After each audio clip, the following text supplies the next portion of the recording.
Cricket में अक्सर कहा जाता है मैच टॉस से नहीं फैसलों से जीते जाते हैं, लेकिन कभी कभी एक फैसला ही मैच को हाथ से फिसला देता है।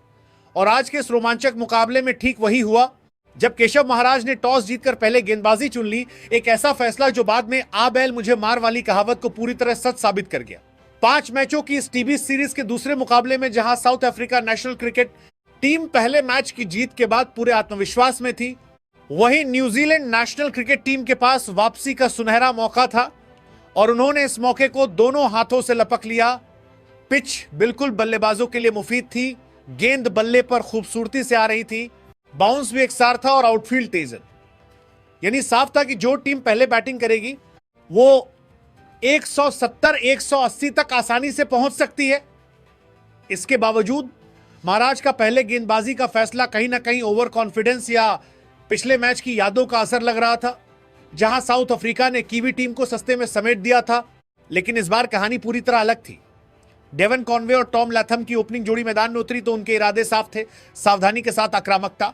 दोनों ने पावर प्ले का शानदार इस्तेमाल किया और शुरुआती 6 ओवरों में 48 रन जोड़ दिए।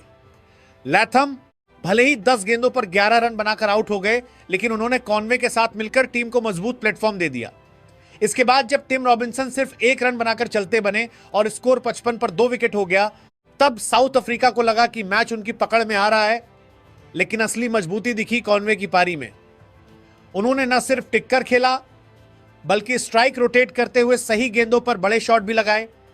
49 गेंदों पर 60 रन की उनकी पारी किसी एंकर की तरह थी जिसने पूरी इनिंग को संभाल कर रखा। फिर आए निक केली, जिन्होंने 12 गेंदों पर 21 रन बनाकर रन रेट को गिरने नहीं दिया। मिचेल सैंटनर ने कप्तानी पारी खेलते हुए 14 गेंदों पर 20 रन जोड़े, जबकि जेम्स नीशम से उम्मीदें ज्यादा थी, लेकिन वो 11 गेंदों पर सिर्फ 8 रन ही बना सके। बीच के ओवरों में विकेट गिरते रहे, जिससे लग रहा था कि न्यूजीलैंड 150-155 के आसपास रुक जाएगी। लेकिन टीबीएस क्रिकेट की असली कहानी आखिरी ओवरों में लिखी जाती है और यहीं से मैच ने करवट ली। आखिरी ओवर लेकर आए खुद कप्तान केशव महाराज, और यहीं पर हुई वो एक गलती जिसने पूरा खेल बदल दिया। गेंद की लेंथ, फील्ड सेटिंग और प्रेशर हैंडलिंग तीनों में हल्की सी चूक हुई और सामने थे जॉश क्लार्कसन। क्लार्कसन ने बिना किसी झिझक के हमला बोला, long on, deep mid wicket और कवर के ऊपर से गेंद बार बार बाउंड्री के पार जाती रही। सिर्फ 9 गेंदों पर 26 रन, ये रन नहीं बल्कि मैच का टर्निंग पॉइंट थे। जहां स्कोर 155 पर रुकता दिख रहा था, वहीं देखते ही देखते 175 तक पहुंच गया। यही वो 20 रन थे जिन्होंने साउथ अफ्रीका को बैकफुट पर धकेल दिया। 175 का लक्ष्य टीबीस में नामुमकिन नहीं होता, खासतौर पर तब जब आपने पिछले मैच में शानदार चेस किया हो। लेकिन इस बार South Africa national cricket team की शुरुआत ही लड़खड़ा गई। मोल्डर 16 रन 20 गेंद और एस्टर ह्यूजन सिर्फ 8 रन 12 गेंद बनाकर आउट हो गए। टोनी डे जोर्जी 1 रन पर चलते बने और रीजा हेंड्रिक्स ने 19 रन की छोटी सी पारी खेली, लेकिन वो भी टीम को संभाल नहीं पाए। मिडिल ऑर्डर पूरी तरह फ्लॉप रहा। जेसन स्मिथ, फॉरेस्टर और अन्य बल्लेबाज आते जाते रहे, लेकिन कोई भी क्रीज पर टिककर मैच को आगे नहीं ले जा सका। हां, जॉर्ज लिंडे ने 12 गेंदों पर 33 रन बनाकर थोड़ी लड़ाई जरूर दिखाई, लेकिन तब तक बहुत देर हो चुकी थी। दूसरी तरफ न्यूजीलैंड के गेंदबाजों ने कमाल कर दिया। काइल जेमिसन ने कसी हुई गेंदबाजी की, जबकि आज टीम में शामिल किए गए लॉकी फर्गुसन ने अपनी रफ्तार से कहर बरपाते हुए 3 विकेट झटके। बेन सीयर्स ने 3 ओवर में सिर्फ 14 रन देकर 3 विकेट लेकर मैच को पूरी तरह कीवी टीम की झोली में डाल दिया। नतीजा, पूरी साउथ अफ्रीकी टीम सिर्फ 107 रन पर 15.3 ओवर में ढेर हो गई। यह सिर्फ एक हार नहीं थी, ये एक सबक था रणनीति, हालात की समझ और दबाव में सही फैसले लेने का।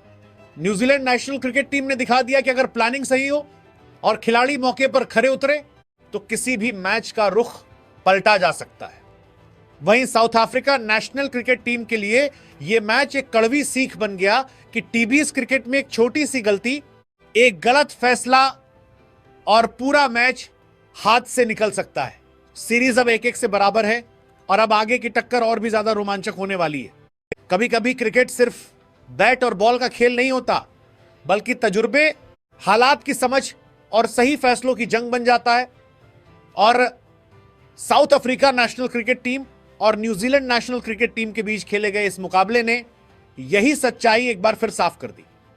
अगर साउथ अफ्रीका की आज की हार को गहराई से देखा जाए तो ये सिर्फ एक खराब दिन या कुछ गलत शॉट्स का नतीजा नहीं थी, बल्कि इसके पीछे सबसे बड़ा कारण था अनुभव की कमी और कंडीशंस को सही तरीके से ना समझ पाना।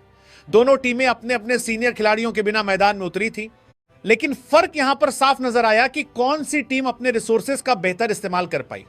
न्यूजीलैंड जो अपनी घरेलू परिस्थितियों में खेल रही थी, उसे हर छोटी बड़ी चीज का अंदाजा था, पिच का बर्ताव, मौसम का असर, हवा की दिशा और सबसे अहम किस गेंदबाज को कब और कैसे इस्तेमाल करना है। यही वजह रही कि उन्होंने हर मौके पर साउथ अफ्रीका पर दबाव बनाए रखा। दूसरी तरफ साउथ अफ्रीका की टीम में कई ऐसे खिलाड़ी थे जिनके लिए यह न्यूजीलैंड की धरती पर पहली सीरीज थी। अनजान कंडीशंस, अलग तरह की पिच और गेंदबाजों की मूवमेंट, इन सब ने मिलकर उनके आत्मविश्वास को झकझोर दिया। बल्लेबाजी में यह साफ दिखा कि खिलाड़ी ना तो पूरी तरह सेट हो पा रहे थे और ना ही स्ट्राइक रोटेट कर पा रहे थे।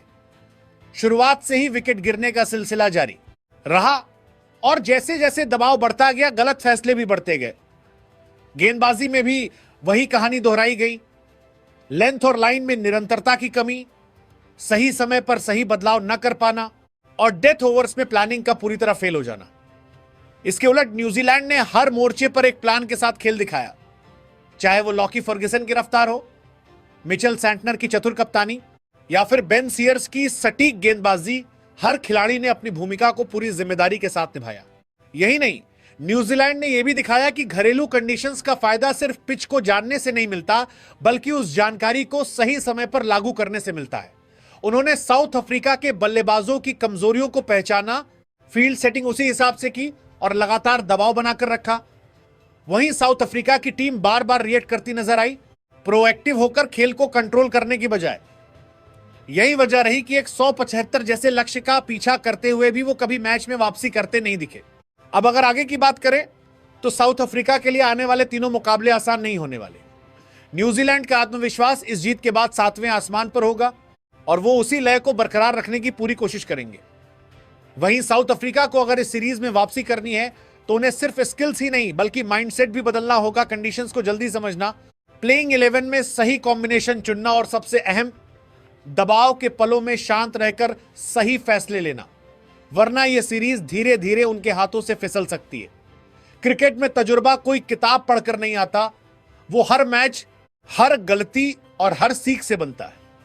और आज का मैच साउथ अफ्रीका के लिए वही सीख लेकर आया है कि इंटरनेशनल क्रिकेट में सिर्फ टैलेंट काफी नहीं, हालात को पढ़ने की कला ही असली गेम चेंजर होती है।